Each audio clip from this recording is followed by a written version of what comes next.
Hello student, आज हम departmental account का क्वेश्चन नंबर 5 और क्वेश्चन नंबर 6 दोनों समझेंगे, क्योंकि दोनों क्वेश्चन एक दूसरे से रिलेटेड हैं। एक ही पॉइंट का दोनों में चेंजेस है। अगर एक साथ आप दोनों क्वेश्चनों को समझेंगे तो इजीली दोनों क्वेश्चन के टॉपिक आपको क्लियर हो जाएंगे। जैसा कि इस क्वेश्चन में दिया है, एक व्यवसाय 31 मार्च 2017 को समाप्त होने वाले 6 माह के लिए ए और बी दो विभागों के अलग अलग शुद्ध लाभ हानि ज्ञात करना चाहते हैं। देखिए कितने माह के, 6 माह के, कितने डिपार्टमेंट है उसके, ए और बी दो अलग अलग हैं। इस स्थिति पर रहतिये की गणना करना व्यवहारिक नहीं है। रहतिया मीन्स स्टॉक, मतलब जब आप कैलकुलेशन करेंगे तो स्टॉक की तरफ ध्यान नहीं देंगे। दोनों विभाग की सकल लाभ की दरें संबंधित बिक्री विभाग की बिक्री का कितना 40 और 30। उसका कहने का मतलब है कि अगर एक्स डिपार्टमेंट ने जितने का भी माल सेल करा उसका 40% उसका प्रॉफिट है और वाई ने जितने का भी सेल करा उसका कितना 30%। कुल 6 विभाग है। कुल मिला के डिपार्टमेंट कितने बताए गए हैं 6, लेकिन यहाँ पर जो डाटा दिया है वो कितने का दिया है, 2 का दिया है। सभी अप्रत्यक्ष व्यय, अब यहाँ ध्यान से और सुनना है हमें, सभी अप्रत्यक्ष खर्चे ऑल इनडायरेक्ट एक्सपेंसेस जो हैं उनको हमें बांटना है कैसे, बिक्री के अनुपात में, सेल रेशो में। लेकिन जितने भी इनडायरेक्ट एक्सपेंसेस है उसमें से पहले हम 1/1/3 को हटा देंगे, उसके बाद जो बचेगा उसको किस रेशो में बांटेंगे, सेल रेशो में। मान लो एग्जांपल के तौर पे मैं आपको बताऊं कि हमें 300 रुपये को बांटना है, तो 300 का 1/3 कितना होगा, 100 रुपये। 100 रुपये को हम हटाएंगे, उसके बाद जो पैसा बचेगा वो काहे बटेगा, सेल रेशो में। तो जितनी भी क्वेश्चन में इनडायरेक्ट एक्सपेंसेस है उसका हम 1/3 हटाएंगे, उसके बाद जो अमाउंट बचेगा उसको इनके सेल रेशो में बांटेंगे। अब ये तो हम चलो जो 1/3 को छोड़ के बांट देंगे। अब 1/3 को कैसे बांटे, तो आगे दिया है 1/3 जो हम अलग निकाल रहे हैं उसको सभी विभागों में कैसे बांटेंगे, हम इक्वल बांटेंगे, मतलब सभी डिपार्टमेंट में इक्वल जाएगा ये अमाउंट। चलिए आगे क्वेश्चन में बोला गया है, ओपनिंग स्टॉक आपको दे दिया, सेल दे दिया, परचेज दे दिया, डायरेक्ट एक्सपेंसेस दे दिए, सभी विभागों के अप्रत्यक्ष खर्चे भी दे दिए, अन्य विभागों की बिक्री भी दे दी। आपको क्या बनाना है, खानेदार व्यापार और लाभ हानि खाता means trading and P&L account. अंतिम अनुमानित मूल्य पर प्रत्येक विभाग के लिए 10% संचय, सबसे इम्पोर्टेंट पॉइंट, क्योंकि डायरेक्ट ये सवाल सॉल्व नहीं होगा, पहले इसका हमें एडजस्टमेंट देखना पड़ेगा, कैलकुलेशन करना पड़ेगा। मतलब लास्ट में जो हमारा क्लोजिंग स्टॉक निकलेगा हमें उतना क्लोजिंग स्टॉक नहीं रखना है, उसका 10% हम रिजर्व में अलग से निकाल के रख देंगे। तो जितना भी हमारा क्लोजिंग स्टॉक आएगा उसका कितना परसेंट, 10%। चलिए पहले कैलकुलेशन देखते हैं। देखिए इस क्वेश्चन में आपको क्लोजिंग स्टॉक नहीं दिया है और ना ग्रॉस प्रॉफिट दिया, लेकिन ग्रॉस प्रॉफिट क्लोजिंग स्टॉक कैसे निकालेंगे ये आपको अच्छे से मालूम है। चलिए हम कैलकुलेशन देखते हैं। देखिए एक्स ने कितने का, अभी हम वाई की तरफ बिल्कुल भी ध्यान नहीं देंगे, ओनली एक्स के एडजस्टमेंट देखना है। ओपनिंग स्टॉक एक्स में कितना था, 30,000। एक्स ने कितने का माल परचेस किया, 90,000 का। डायरेक्ट एक्सपेंसेस क्वेश्चन में दिए कितने, 18,000। अब यहाँ ग्रॉस प्रॉफिट कितना है, तो उसने बोला था 40 और 30, मतलब एक्स का 40। तो एक्स ने देखो सेल कितने की करी है, हमें ये देखना पड़ेगा पहले। तो एक्स ने जो सेल की है वो कितने की है, 1,40,000 की। ये ऊपर लिखा है वहाँ पर क्वेश्चन में हमारे। तो 1,40,000 की सेल की उसका कितना परसेंट निकालना है हमको, 40%। तो 1,40,000 का अगर हम 40% निकालेंगे तो कितना आएगा, 56,000। देखिए 14 का डबल जो होता है वो 28 और 28 का डबल होता है 56। तो कुल मिला के इतना हमने टोटल किया तो कितना आया हमारा अमाउंट, 1,94,000। 1,94,000 में से क्रेडिट में अमाउंट कितना है हमारा। देखिए क्यों हमने इसको काउंट करा, ग्रॉस प्रॉफिट को पहले से क्यों काउंट करा, तो उसका रीज़न है। ओपनिंग स्टॉक हम कहाँ लिखते हैं, डेबिट में। परचेज हम कहाँ लिखते हैं, डेबिट में। डायरेक्ट एक्सपेंसेस कहाँ लिखते हैं, डेबिट में। ग्रॉस प्रॉफिट कहाँ लिखते हैं, डेबिट में। तो डेबिट का काम हमारा खत्म हो गया। अब डेबिट की अमाउंट में से हम क्रेडिट की अमाउंट को घटा देंगे। क्रेडिट में कितना है, तो क्रेडिट में कितना है, 1,40,000। तो जो बचेगा अमाउंट वो क्या मानेंगे हम, क्लोजिंग स्टॉक, क्योंकि सेल अगर चला हो गई है तो क्रेडिट में 2 ही एंट्री आती है, एक सेल की होती है और एक क्लोजिंग स्टॉक। तो जो अमाउंट बच रहा है उससे हमारा क्या निकलेगा, क्लोजिंग स्टॉक। अब क्लोजिंग स्टॉक निकल गया, इसके बाद उसने क्वेश्चन में क्या बोला, जितना आपका क्लोजिंग स्टॉक आएगा उसका 10% आपको क्या करना है, रिजर्व करना है। तो देखिए क्लोजिंग स्टॉक कितना है, 54,000। 54,000 का 10% कितना होता है, 5400। तो 5400 हमने क्या करा माइनस, उसके बाद जो अमाउंट आएगा उसको क्लोजिंग स्टॉक माना जाएगा नेट। नेट क्लोजिंग स्टॉक हम 54,000 को नहीं मानेंगे, कितने को मानेंगे, 48,600। और इसीलिए यहाँ पर हम पहले से इसको हम अकाउंट में नहीं लिख सकते, क्योंकि अगर हम अकाउंट में लिखेंगे तो हम सीधे क्या लिख देंगे, हमारा क्लोजिंग स्टॉक कितना 54, लेकिन हमें उसका 10% माइनस करने के बाद क्लोजिंग स्टॉक कितना लिखना है, 48,600। तो यहाँ पे क्लोजिंग स्टॉक हम कितना लिखेंगे, 48,600। अब आपको ये याद रखना है कि अगर क्लोजिंग स्टॉक आपका कम हुआ है तो स्टॉक अगर कम हुआ है तो अमाउंट, बाकी सब तो अमाउंट क्वेश्चन में ऐसी की ऐसी दे रखी है। अगर क्लोजिंग स्टॉक कम हुआ तो मतलब कहीं ना कहीं इफेक्ट पड़ेगा, और इफेक्ट कहाँ पड़ेगा, आपका ग्रॉस प्रॉफिट पे। जितना आप क्लोजिंग स्टॉक कम करेंगे उतना आपको ग्रॉस प्रॉफिट भी कम करना है। तो ग्रॉस प्रॉफिट पहले कितना लिखा था हमने यहाँ पर, 56,000। अब क्लोजिंग स्टॉक हमने कितना कम करा, 5,400। तो 5,400 हमने माइनस किया। 56,000 में से 5,000 घटाओगे 51, 51,000 में से 400 जाएंगे तो कितने बचेंगे, 50,600। तो आपका ग्रॉस प्रॉफिट जो होगा वो कितना हो जाएगा, 50,600। तो आपको याद रखना है जो एक्सपेंसेस क्वेश्चन में दिए हैं वो आपको एज इट इज़ लिखना है, लेकिन जितना भी अमाउंट आप क्या करें रिज़र्व, उतना अमाउंट आपको माइनस करना है काय में से, एक तो क्लोजिंग स्टॉक में से और एक ग्रॉस प्रॉफिट में से। सेम ऐसी की कैलकुलेशन आप वाई की भी करेंगे।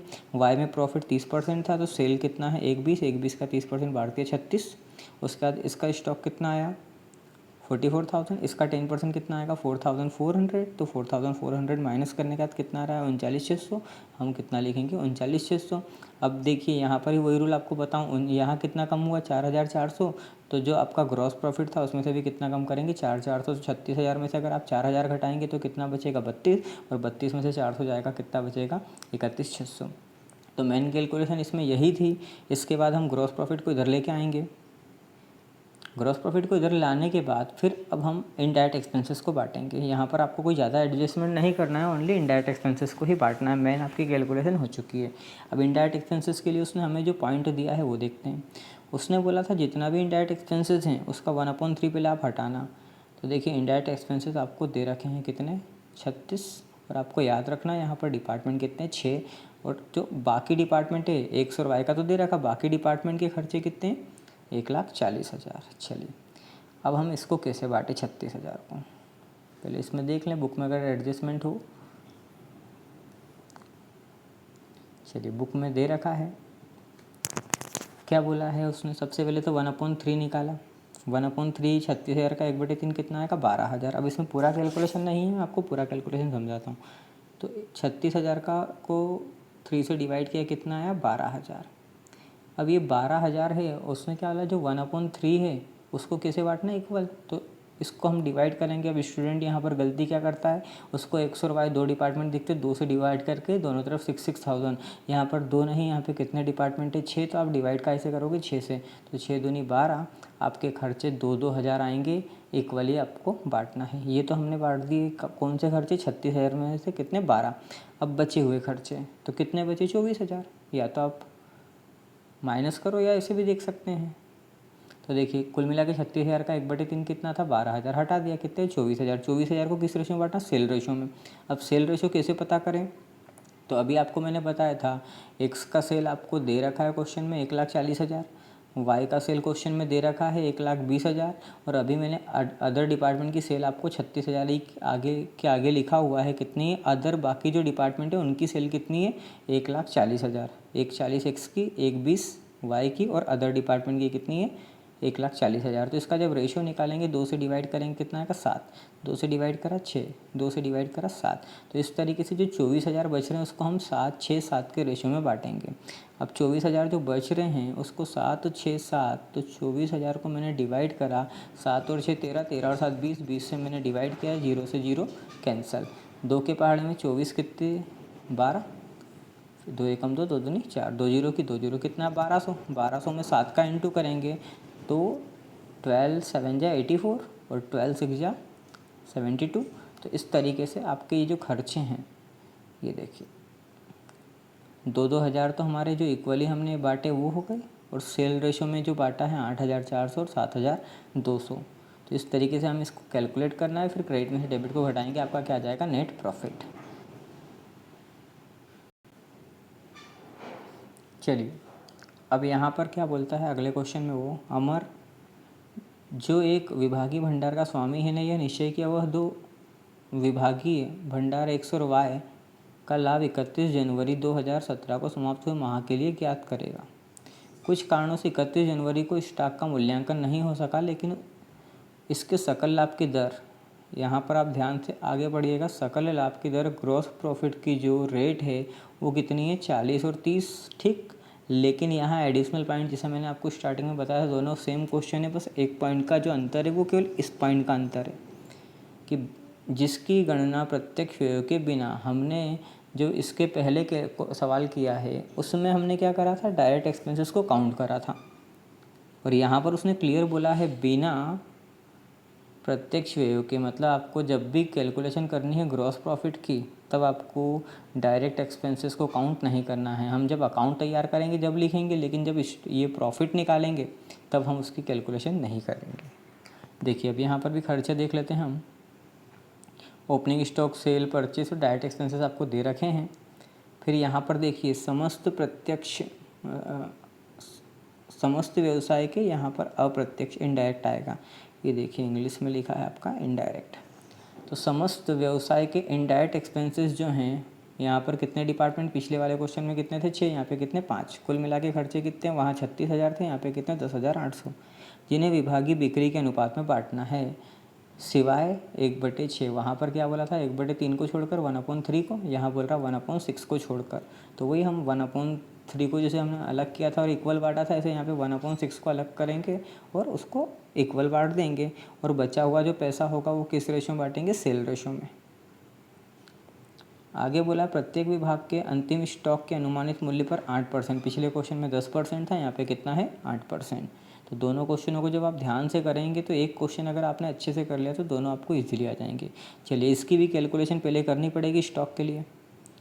तो स्टॉक के लिए हम चलते हैं। सबसे पहले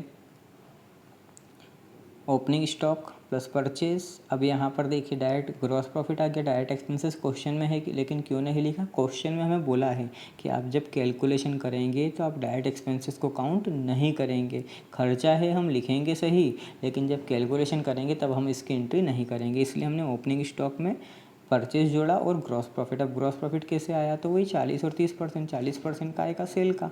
सेल कितने की है यहाँ पर, यहाँ सेल है आपकी कितनी, 42,000 का हमने कितना निकाला, 40%। तो 40% जब आप निकालेंगे कितना आएगा, 16,800। काउंट किया हमने तो डेबिट का अमाउंट कितना आएगा, 52,800।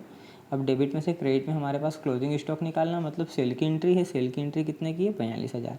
माइनस कर दिया हमने 52,800 में से कितना, 42,000, कितना बचा, 10,800। पिछले क्वेश्चन में 10% था इसलिए रिजर्व में 10% ले गए थे, यहाँ पर कितना है 8%, इसलिए हम रिजर्व में कितना ले जाएंगे, 8%। तो 10,800 का 8% होता है 864। इसको आप माइनस कर देंगे, इसके बाद जो अमाउंट बचेगा उसको हम क्या नाम देंगे, क्लोजिंग स्टॉक। ठीक है, तो क्लोजिंग स्टॉक हमारा कितने का आया, 9,936। सेम ऐसी कैसी आपको वाई की कैलकुलेशन करनी है।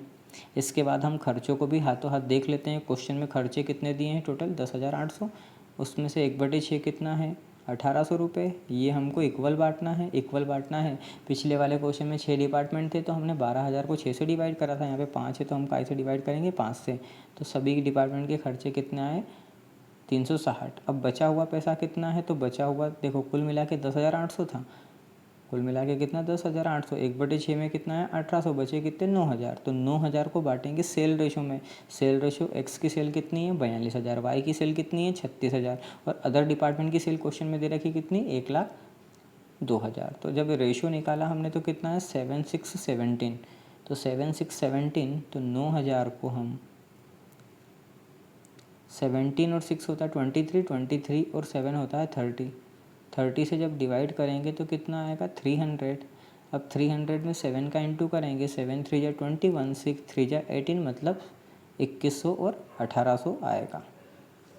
चलिए तो इस तरीके से देखिए, सबसे पहले ओपनिंग स्टॉक हमने लिखा, क्या, ओपनिंग स्टॉक। ओपनिंग स्टॉक के बाद क्या बोल रहा है, सेल। सेल कहाँ आएगी हमारी, क्रेडिट में, सेल को हमने क्रेडिट में लिख दी। सेल के बाद आपको क्या दिख रहा है, परचेस। परचेस कहाँ लिखा आएगा आपका, डेबिट में लिख देते हैं।